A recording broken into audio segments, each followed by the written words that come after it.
ka na ba? Alas 6 na ng gabi. Travel well na. Travel well. Let your wellness take you to places. Makipagkwentuhan kasama si Miss Christine Verdeflor Mahadillas. Dito lamang sa Travel Well. Sa impilang may todong lakas. DWIZ 882. Travel well. Let your wellness take you to places. Hi, good evening. Magandang gabi. Welcome to a new week of It's the new week ba? New Monday. First Monday. We welcome the first ano ba yan? Natawa lang kasi ako dun sa video. Hindi, pampasaya lang, pampag-good vibes. Kasi it's a Monday evening. It's a happy Monday evening po sa inyong lahat. Good evening. Yung mga napapakinig tayo dyan, yung mga nanonood sa kanilang mga channels.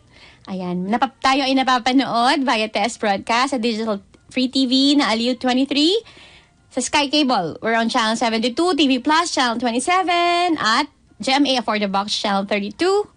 Available rin po kami sa TV devices at receivers. Mangyari lamang, scan nyo ang digital TV sa channel boxes upang mapanood ang Aliw 23. Ayan. Good evening once again to our listeners, to our viewers.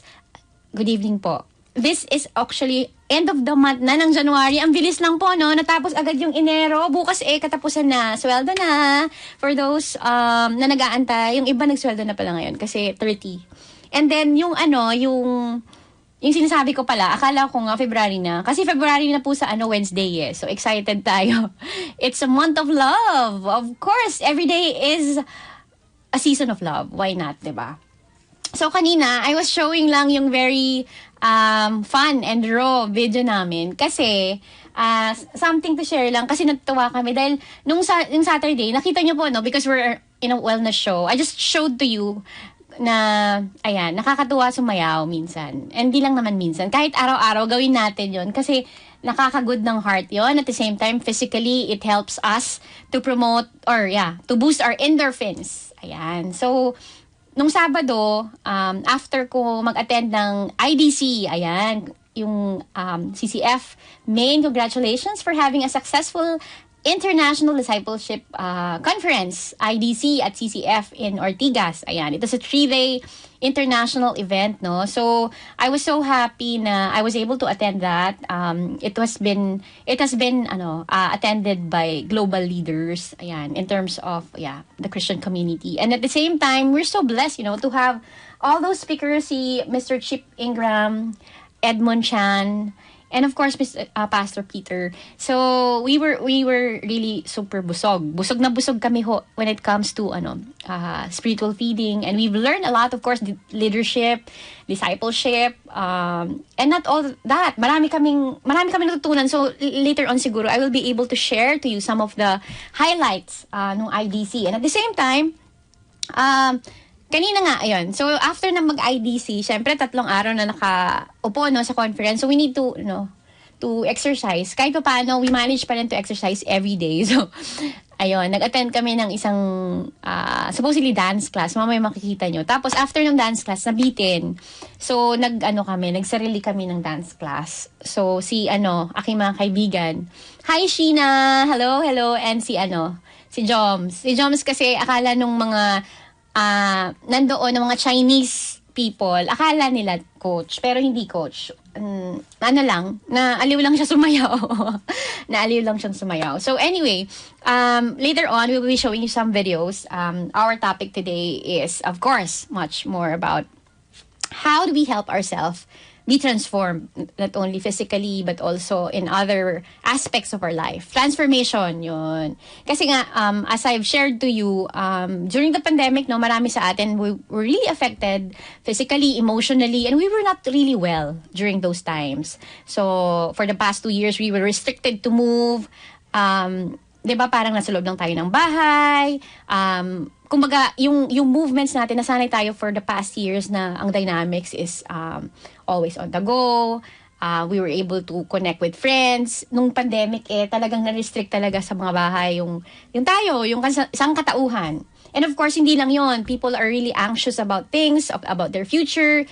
So, this period na 2023, I think is a really a road to recovery, and we would like to journey with you when it comes to road to recovery. And of course, the hope is really something that we should hold on to, the hope that is coming from God. Kasi yung future naman natin, kahit pagano tayo kagaling, kayaman, kadami ng pera, or kung anong mang resources feeling natin, hindi, okay lang kahit 3 pandemic kaya ko mabuhay.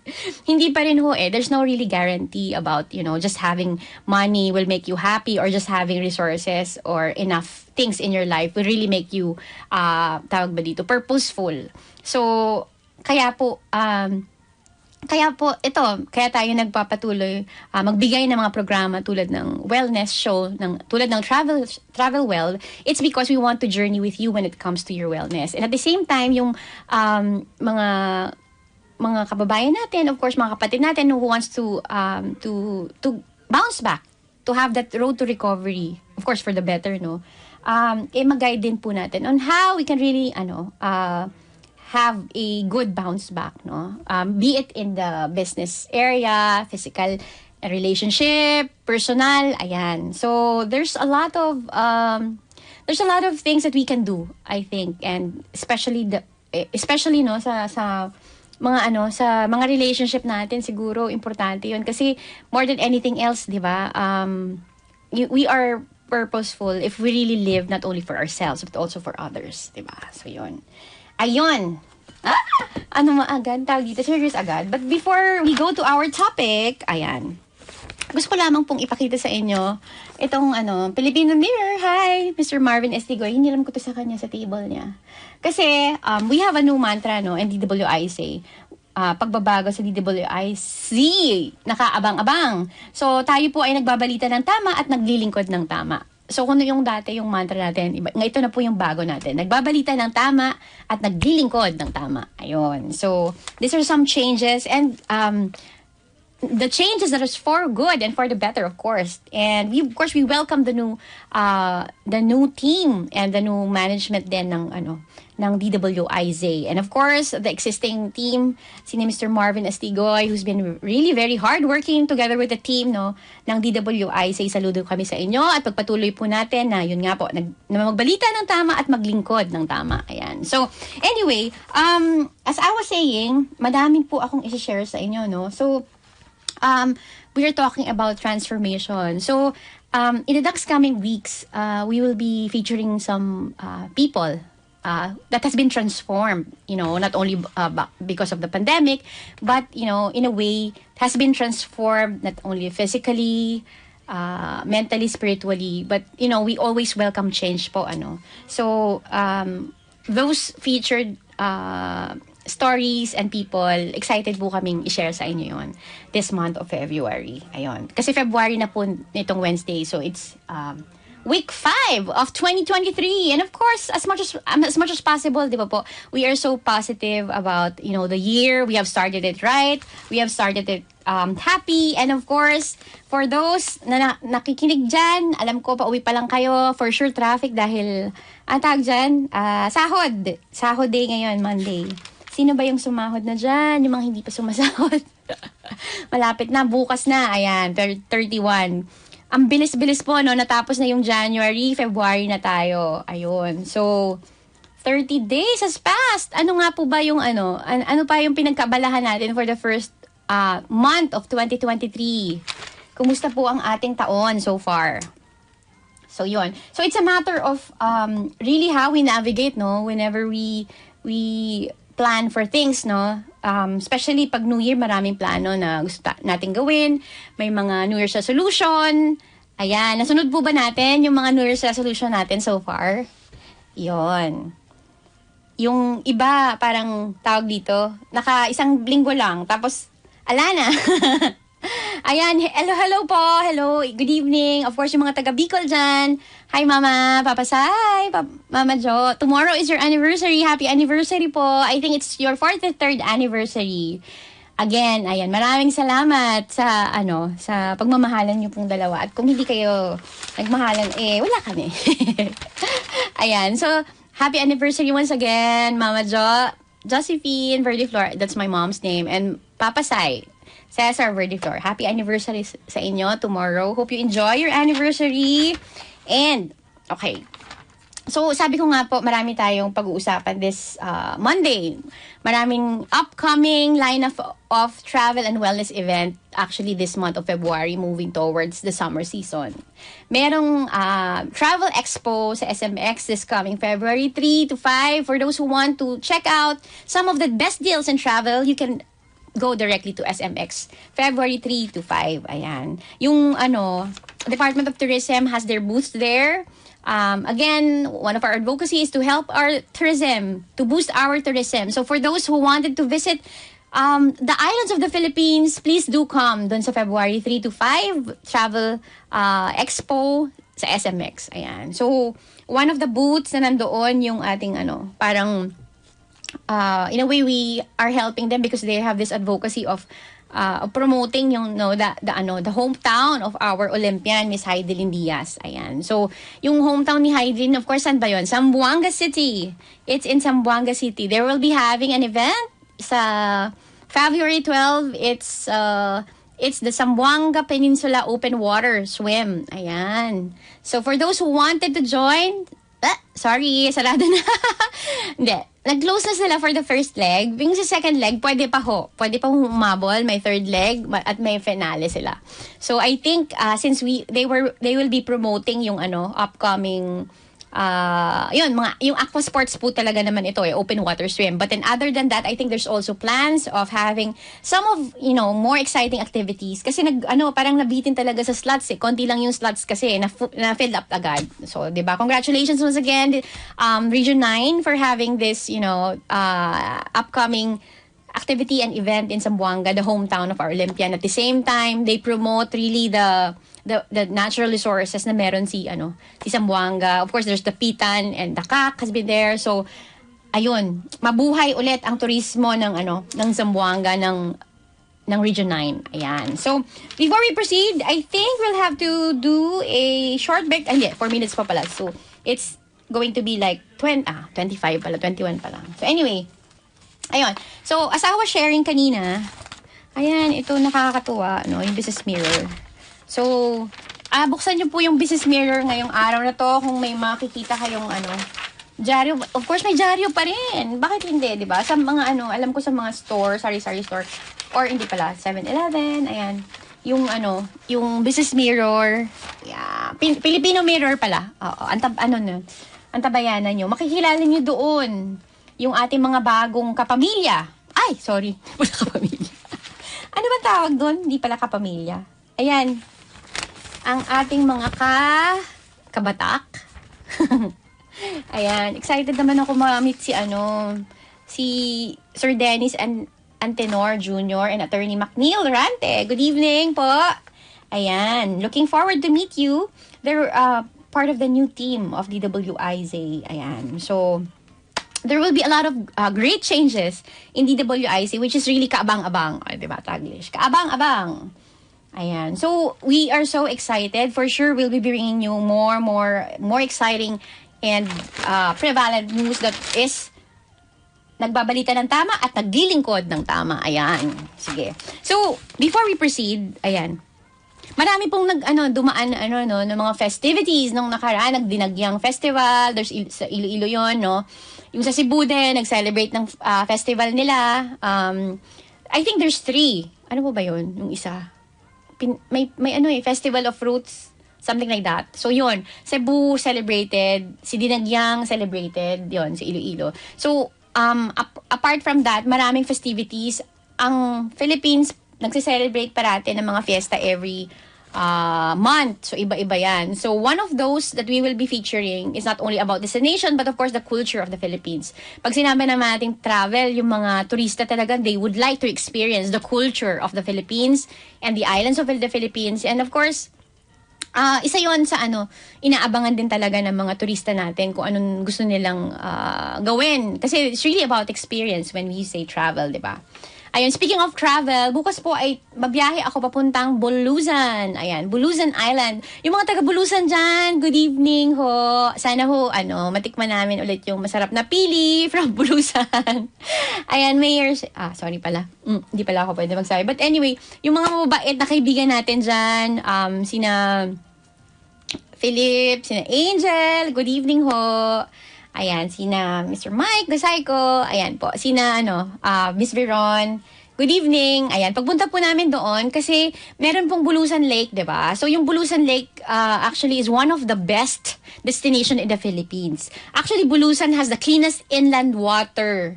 Cleanest inland water in the Philippines. They have been awarded as the cleanest inland water. Ang nga nila, kanal puti Hindi puti. Clear water, o diba? Ganun sila kalinis at ganun ka-disciplined, o diba? So, nakakatuwa talagang pumunta doon. So, this actually area in Sorsogon, Bulusan, which is 2 hours away from Sorsogon City, sobrang ganda, sobrang blessed. Makikita mo doon at mahahanap mo doon lahat ng forms ng ng landscape, ng nature. Ayan. Meron doon lake, may river, may beach, may mountain, may volcano, name it, you'll have it. And then tawag dito, yung may surf area. So, abangan nyo po kasi i-feature namin yun. Sabi ko naman sa inyo, di ba? We will be featuring the best of the best islands na hindi pa masyadong discovered, yung hindi parating na pupuntahan, pero sobrang ganda. Sabi nga nila, it's the Switzerland of the Philippine island. Why not, di ba? So, pupuntahan po namin bukas together with Miss Angelia Ong. Miss Angelia, you know her, di ba? Na nag-guest natin siya si Miss Earth, Angelia Ong. Ayun. So, she will be traveling with me tomorrow. And, ayan, papakita namin sa inyo kung gaano kaganda talaga ang isla ng Pilipinas. And, malapit din dun yung, Pink Sands. Kaya hindi namin alam kung aabot kami kasi nga lang dun. Parang 2 araw lang din. Just so happen na malapit din po yun sa hometown ko. Yun. So, I'm from Bicol. I'm a Bicolana. Good evening once again. Verdiflores family. Mahadillas family. Ano pa ba? Of course, Bitangkor family. Good evening po. Sino mga tita ko, mga auntie ko. Yan. Of course, yung mga sisters ko dyan. Hi, Babe, Belle, Joy. Ayan. Kasi sila, masugid yan nanonood, syempre. Hi, Lala, Clint. Ayan. Josar. Ayan. So, yun. Abangan nyo yung feature namin about Bulusan. Kasi, yun nga, maraming nafe-feature na iba-ibang island o places, destination. Pero bihira tong mga to. Yung mga i-feature namin, yung mga one of a kind nga. So, yung mga iba, hindi talaga nyo na nakikita or na-feature, i-feature po natin dito. Ayan. So, we're really excited because, we're also on TV na din eh. So, we want it more, exciting. So, anyway, thank you so much. We'll just have a short break. Travel well.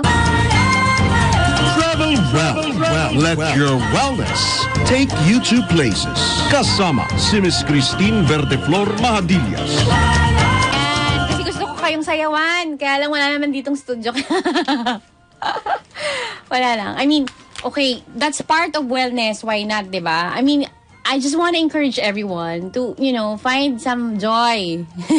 Kahit hindi na uso ngayon ng disco. So, galaw-galaw tayo, no? So, yun nga, kasi nagkataon, 3 days, nagkaroon ng, kami, conference. Tapos sa huli, parang, kami, nagbugnot. So, ayun, nagsarili kami ng disco ba ang tawag doon? Hi! Nagsarili kami ng kasiyahan. So, nung Saturday, after the class, nagkaroon kami ng sarili naming tugtugan. Yan. Ang saya lang, di ba? So, yun, hindi siya coach, pero ayun, natuwa lang kami na, to really make fun out of, exercise. Ayan. So, I really encourage you, hindi nyo kailangan gumastos para lang maging fit. You have to, move your body and muscles. So, sayaw-sayaw. Yan. Para, galaw-galaw para hindi ma-stroke. Ayun. So, hi again yun. Si Sheena, my new friend. Tapos si na Jom. So, sila yung, sila yung kasama ko doon. And then, ayun, kaya kami sumayaw para makakain kami ng kanin sa gabi. Kasi hindi na kami kumakain ng kanin sa gabi. So, ngayon, kasi diba we make it a point na yung diet, less rice. Kaya lang nung Sabado na yun, siguro dahil sa haba ng mga pinag-aralan namin. So, kinailangan namin kumain ng rice. Kanto style. Anong kanto freestyle dun sa sa BGC? Yun? Meron dun kasi na tinapa na may kamatis. Yun, sarap. Ayan, yung mga kumakain dyan. Sarap. Ayan. So, meron silang tinapa. Imagine mo may mga ganun pantindahan doon sa BGC yan, pero may tinapa with kamatis, pipino, ang sarap. So, okay lang naman yun. Hindi lang pwede natin araw-arawin. Tapos, yung tuyo, ayan, ang sarap. So, ako nagugutom na rin. Ikaw ba, engineer, nagugutom ka? Ang sarap ng tuyo, tsaka tinapay. Anyway, sige, speaking of tuyo and tinapa, I mean, we're talking about, nutrition, about how we feed ourselves, not only our physical, our tummy, but also how we feed our mind, 'di ba? Kasi yung what we take in, kahit sa the way we think, it's really important. Kasi nga, ang sinasabi nga doon, what's your posture about things affects your perspective. Ayan. So, at times, yung perspektibo natin is really affected by the way that the things around us. So, minsan, if magpapa-apekto tayo dun sa, ayan, for example, sa mga news, for example, no, hindi naman lahat kasi ng news, madalas yung nasa news natin, di ba, hindi siya anong dahil dito? Yun yung mga actual na nangyari sa kalsada, yung mga ganon, yung minsan, if you will take it in talaga very seriously, it's causing stress sa iba. So, kailangan lang din i-manage natin is yung what we take in. Kumbaga, kung saan tayo nagdudwell. Okay lang naman, minsan talagang kailangan natin. Hindi naman parati kailangan happy eh. So, there are really times that we really have to just process yung emotions natin and manage it. Yun. Kasi, as we manage it, and you're able to process it, mas naiintindihan natin yung sarili natin. And we will be able to have that self-awareness. So, pag may awareness na tayo, I think, we will be able to deal better sa mga relationships, sa mga kausap natin, be it kapatid, mother, father, asawa, ayan. Kasi at times, siguro dahil sa sobrang kabisihan, no, hindi na tayo nakakapag-pause. Tapos because of that busyness, di ba, puro activity. Wala nang time to process things. Tapos minsan mag-aan na lang, no? Bigla na lang iinit or maging irritable na kasi yun, hindi na malayan, uy, gutom na pala, or what, pagod na. Pero dahil hindi nga conscious dun sa nangyayari. So, parang ang nangyayari, yung emotions na ang nagmamanage sa atin. Hindi dapat.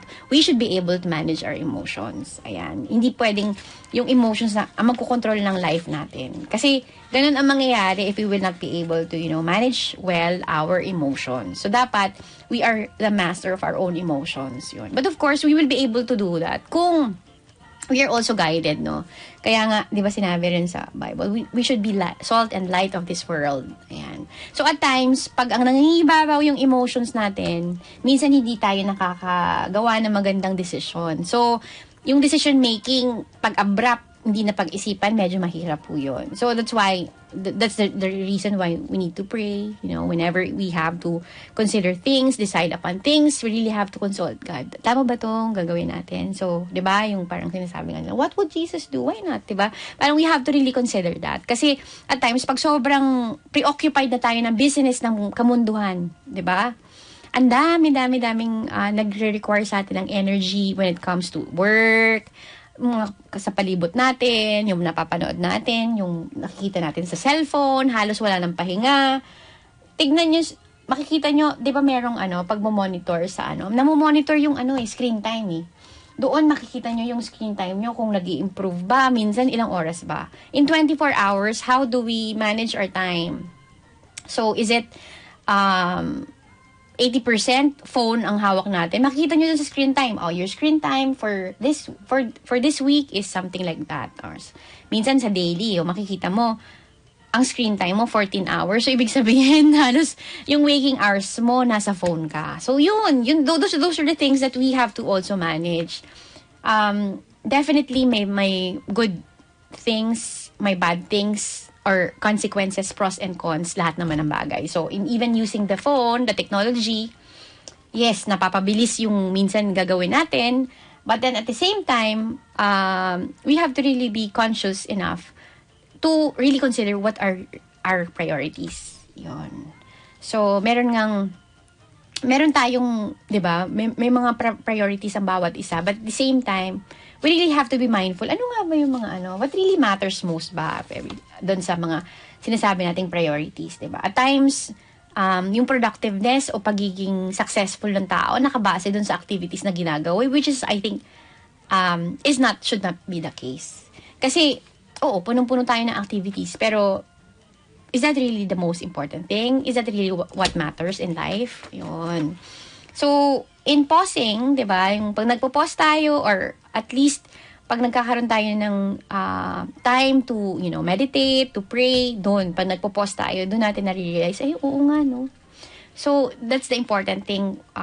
First thing in the morning, we really have to take time to have some quiet moments, devotion, yun, or meaning you have time really to read the Word of God para at least guided tayo as we start our day, right? Diba? So, yun.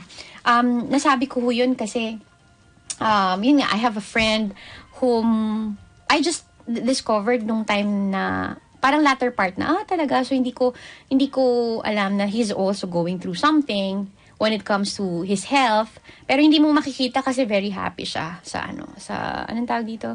Outer side. Outer side. Pero may pinagdaanan din siya pala during the pandemic. So there's a lot of people who's going through pandemic. So we should really be mindful and really check on our families, check on our relationships, check on our friends, check on our yun, mga kapatid. Minsan parang sanay na kasi na hindi, okay lang naman masaya naman siya, pero hindi it doesn't mean na pag nakasmile or tumatawa okay sila. So I think we really should be mindful about, other people, and especially yung nasa circle natin, yung mga loved ones natin, yun. Kasi minsan akala natin okay lang sila, pero hindi pala. So, yun, that's one thing. Those are the two things I think that I realized and I also learned during the conference. I've shared to yung IDC that I attended. Tapos at the same time, yung after the pandemic, di ba, marami tayong time to pause. Marami tayong time to recon or something like, really reconsider, ano nga ba yung kailangan talaga sa buhay? I mean, what really matters ba? I mean, is it really just material things? Is it just really activities? Is it just really like success in business or work? Yun lang ba talaga? Ayun. So, at times, we ask, bakit tawag dito? Bakit parang hindi na, Lord, nagsastop yung challenges sa life natin? Sabi nga doon, mamaya, kung mapa-flash a screen, one thing that struck me when it comes to the message, the last time that I attended the conference, is about James 1:2, which is sabi doon, consider it pure joy when you face various trials. Ayan. Consider it pure joy, my brothers and sisters, whenever you face trials of many kinds, because you know that the testing of your faith produces perseverance. Ayan, so that's James 1:2, 3. So, nakita nyo yun? How can you really consider joy? And, di ba? How can you consider pure joy whenever you face various trials of many kinds? Di ba? Ano yung reason doon? It's because it produces endurance whenever our faith is being tested. Yun. So, di ba, in life, hindi talaga po maiiwasan. We should really accept the fact that challenges are really part of humanity and living. Yun. That's already part of it. Kumbaga spice ba yun? Yeah. I mean, whenever we overcome those trials, di ba, mas na-appreciate natin na mas na-appreciate natin yung tao, or mas na-appreciate natin na, yung goodness ni God, mas na-appreciate natin pag na-overcome natin yung mga challenges. Kasi nga po, this is the test of faith at times that really produce endurance sa faith natin, sa buhay natin. Yun. That's why, kumbaga, na-mold all the more yung character natin whenever we overcome those trials. That's why we have to be joyful when it comes to when we face those kinds of trial. Yan. So, di ba, ang ganda-ganda nung passage na yon from James 1:2. So, another 3 things that I took note from the conference is that it's about revival, no? Kasi after the pandemic, no, people really has been like, sabi nga nung pamangkin ko, tita, na lang ako. Sabi niya, nag-stoop down na lang ako, gano'n na lang daw siya. May mga bata, ang cute. Pag nagtatampo or something like, sad sila, talagang expressive sila. So, nag-stoop down na lang daw siya, yung gano'n. So, parang, I mean, after the pandemic, madami talaga po ang nangyari sa mga buhay natin, no? Iba-iba lang yung pinagdaanan natin. But really, need revival from God. So, revival. So, in all aspect of our life. And how can we achieve yung revival? By sabi sa atin, ay sabi dun sa talk or sa conference na narinig ko, there's 3 actually that parang in a way controls people. Kaya minsan, it's really the cause kung bakit nagkakaroon ng concerns or problems. It's because people are really covetous by nature. Alam mo yun, yung greed nandoon. Kasi we want more. Especially, no, yung mga, di ba, nasa social media pala. Nasa social media, kaliwat kanan, katitingin ka, kung ano man yan, IG, Facebook, ads, lahat, di ba? We're really surrounded by materialism. So, when we say materialism, parang yung mga tao tuloy, parang they would always want more from life. May bagong ganito, o yun. So, dapat meron din akong iPhone 14, yung mga ganyan.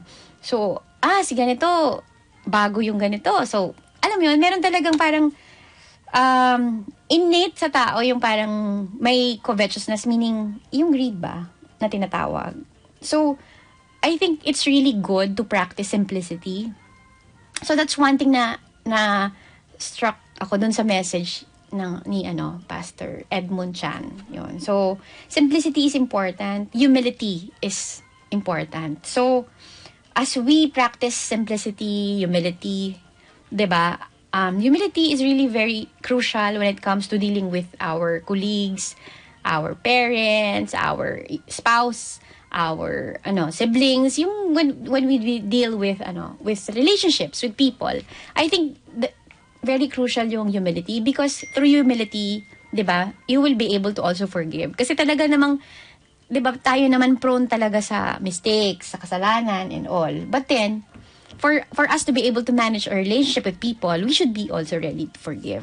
And then, sabi nga dun sa nabasa ko pa is that to overlook a sin or a mistake, something like ganun,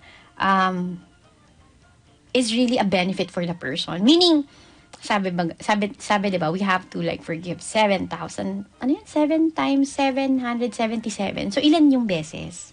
So, through having that humble heart, we will be able to do that forgiveness, extend forgiveness to others. Because, bakit ba? Bakit ganun ba daw?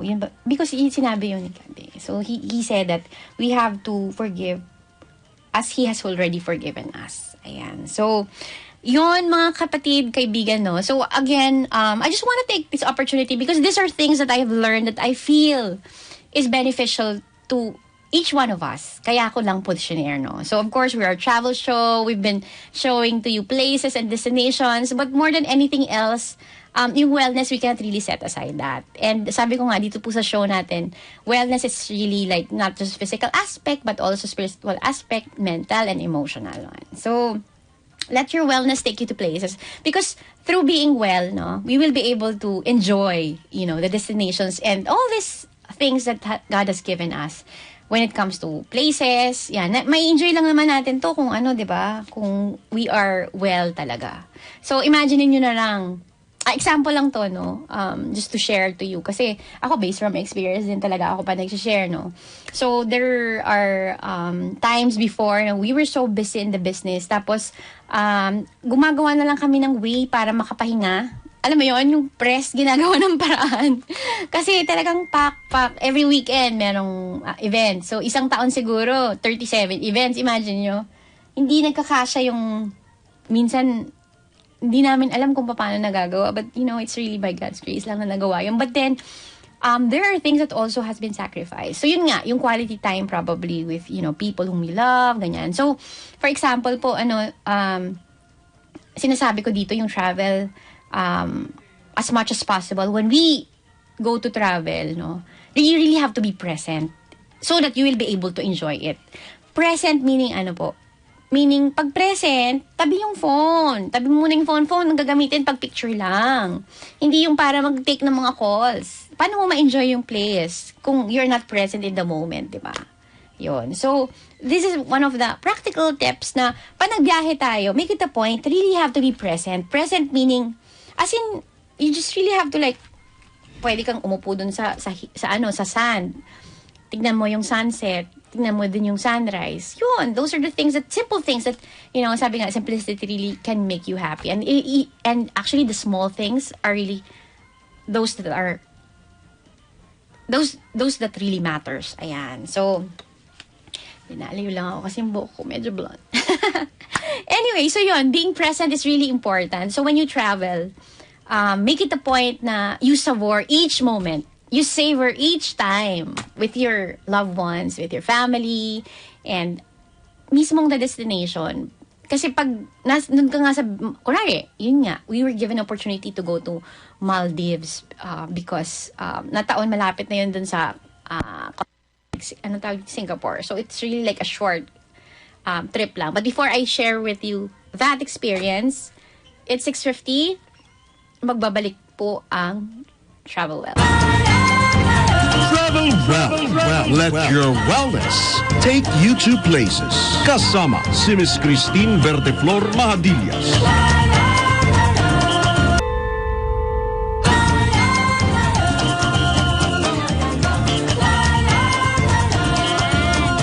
Once again. Ayun, maganda po yun. For those who want to visit Zamboanga, this is the best time to visit Zamboanga. Kasi they have this aqua sports. It's an open water swim in Zamboanga Peninsula. Yan, Zamboanga Peninsula open water swim. It's a circuit aqua sports event this coming February 12. They have also one in March, April, and May. Ayan. So, the hometown of our Olympian, Miss Heidelin Diaz. So, as they promote aqua tourism, they will be highlighting the different islands. Isa po yung una is the Once Isla. Ang ganda-ganda, di ba? Tingnan nyo. Yung iba hindi pa kilala yun. Pero, ayan, ang ganda. White sand. After this one, meron pang mga beaches talaga na hindi pa masyado kilala, like Buluan Island. Of course, Dakak is famous. And we are so happy and proud that, the tourism now is really getting back to its more fun. It's more fun in the Philippines, definitely. Ayan. So, supportan po natin yung tourism activities natin, no? So let's also promote it in our families and friends abroad so that they can also reach out, dun sa mga foreign friends po natin. Ayan. So the next program, Kapatiran para sa Bayan with SCWC Connect. Ayan po. And then once again,